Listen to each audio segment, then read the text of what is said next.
Issue 91. We start out with Sonic throwing a book over his shoulder and not being able to sleep at night because he really wants to get back home from space. That sounds familiar. It's kind of nice that, yeah, he's homesick. Though I doubt it's just from missing his friends and mostly from missing fighting Eggman in his world. He sees Charmy from out of the window being grabbed and dragged by two people, and he realizes he's being kidnapped, and then Sonic the heroic hedgehog says Charmy B drives everyone crazy. If he disappears, nobody is going to miss him. All I have to do is walk away as if I haven't seen anything. I was expecting Sonic to be seen in the next panel, but instead he just randomly decides he's got to help Charmy anyways, saying that he'll hate himself for it in the morning. He shows up across from Charmy, who's beside some worker bees, and warns him that his annoying forced speech will make him leave if he keeps it up.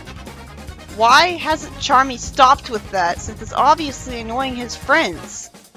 I mean, it doesn't make any sort of sense in universe. Like, they could explain it as he has a bit of a speech impediment, or it's some kind of Tourette's. As I expected, the Bee Queen has sent for Charmy, and that's why the worker bees are here from him. Sonic takes this as an excuse not to get involved in case it's a family matter. A worker bee says on top of a boat that has two rows floating in space that Charmy isn't in danger, but has still broken his promise to the Queen and has to return to face her. Charmy says he can bring Sonic to speak on his behalf as a friend, as that's what the rules say. It makes more sense for it to be Charmy's idea than Sonic's, but I don't understand why there would be that rule. Sonic replies, "Hey, I'm not Charmy's friend. Sorry, but you'll have to get yourself out of this one." Please stick with that, but no. He's immediately with Charmy, telling him to shut it in the next panel because this Sonic is a tsundere to the extreme. A worker bee in the floating hive tells Charmy that the Queen is pleased to see him again, which intimidates Charmy, who is in complicated trouble. Charmy says casually that the work bees are making gold, which is refreshing for bees instead of honey. It makes sense because it's yellow, the same color as honey. Also, since there are bee people, them making honey would be a little gross, so I like this better. Sonic says in surprise that it's impossible to just make gold in a fantasy universe where anything can happen, not to mention the special zone.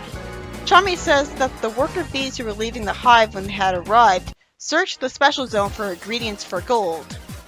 The Queen Bee says resentfully that it's a pity Charmy returned to the hive against his will. Why would she care about one little bee? Is he related to her?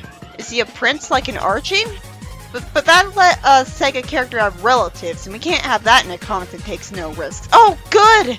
Thank you! She is his mother. That's honestly what I was half expecting, or more accurately hoping for. But I was worried that it wouldn't be the case, and that it would just go the safe route. This way, we have a very concrete origin for Charmy, like a backstory for him, making him a more solid part of the world, where all the other Fleetway Sonic characters just kind of appeared out of the ether. It makes sense that he'd be special because he doesn't look just like the other worker bees. Charmy says he likes being with a superhero crew like the Chaotix, even though they treat him like dirt, and he doesn't point that out since that wouldn't help his case. Charmy begs Sonic not to tell his friends that he's a prince because he doesn't want them to treat him differently. Now Sonic is a great audience surrogate, lampshading, "You mean you like to be yelled at all the time?" Charmy is under the delusion that people just pretend that he gets on their nerves. I guess he assumes that because they're not beating him and are keeping him alive, and Sonic came with him to help. But Sonic is a great audience surrogate once again because he knows Charmy's delusional, calling him a poor mistaken fool. It's weird of Sonic to use the word fool, it's too formal. And the fact that he used it as Supersonic doesn't make it any naturaler. The Queen Bee complains that Charmy's worrying her by being gone for months without one call. She's got a good point. She demands that he would stay, saying that as a member of the royal family he has certain responsibilities. In real life only the female bee is royalty and the males are just used for reproduction. And also I'm pretty sure that the males are all the children of the Queen Bee, and so Charmy being the child of the Queen Bee wouldn't be anything special. But this is fiction and sentient bees.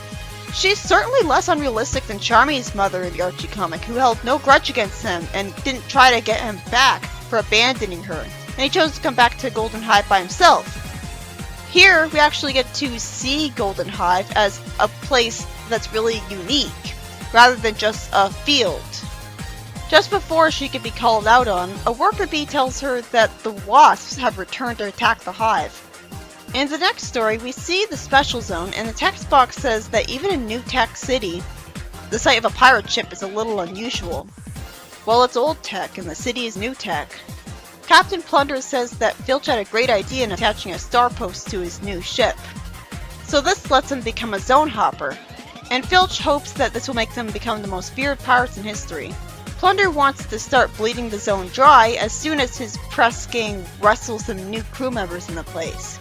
The pirates decide that they have to settle because they'll get in trouble from coming home empty-handed.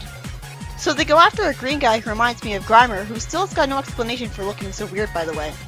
One of the pirates complains about the pirates having to be so rough with their prisoner, and is lampshaded that he wasn't cut out to be a pirate. So I guess he's really desperate for friends if he hasn't already quit. After Simpson the cat amusingly tries and fails to talk like a pirate and is told to shut up, which made me smile and giggle a little, like it's lampshading how he doesn't really belong there. The pirates are briefly yelled at anyways for finding only one prisoner and are told that he'll deal with him in the hole later. The next morning, Captain Plunder says that it's not a bad breakfast considering Simpson cooked it, and tells him to make sure he'll have his dinner ready on time. Then he tells him to fetch him some chocolate bars of Old Caribbean from the hold.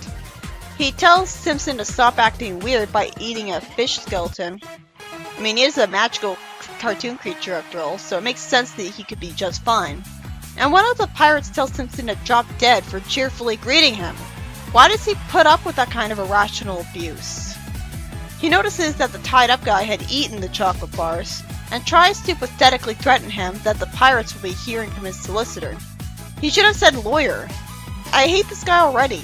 And for some reason he's not questioning why Simpson's eyes act this weird way through the power of old cartoons. The kidnapped guy, a famous alchemist, is told to walk the plank for what he did, even though they could clearly take advantage of his alchemy skills.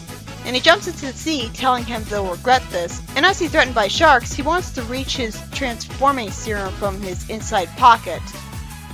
I'm guessing a shark will bite away the ropes while conveniently not injuring him because that would totally happen. The stopper comes out, and the story ends with the transformed alchemist attacking the pirate ship as a giant from above the ocean. In the next story, Shortfuse shoots Vermin the Cyberneck with a laser, and predictably he's too tough for that and shoots him with lasers from his eyes. Tails' flying attack is clearly telegraphed, so of course he gets hit by Vermin's tail and told, "You can't even take care of yourself." He got hit by that, but dodges lasers no problem. Shortfuse strikes back because Tails gave him time to recover, hitting Vermin in the chest with his fiery fist. Then Vermin electrocutes him and gives him a virus that keeps him from standing because his armor can't function properly. A creative way to actually inconvenience someone who's normally in invincible armor. I guess the only reason he waited to do that was out of arrogance. Vermin lampshades that Johnny isn't a threat and destroys his metal staff with his lasers. Amy's told that her crossbow won't dent his armor, and she hits the Gumtree sack of tree with the arrow instead. Being creative with her Amy again. And just takes advantage of the fact that they're in a place called Gumtree Zone. Which was a pleasant surprise. I thought it was just a name, as usual.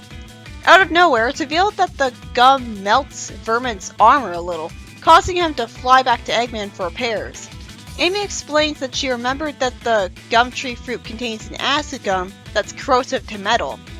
Good thing she remembered that, but I'm not sure how she knew that, and Tails saying she had smart thinking makes me wish he had the idea instead, even if it's more refreshing for characters other than Tails to have the smart ideas.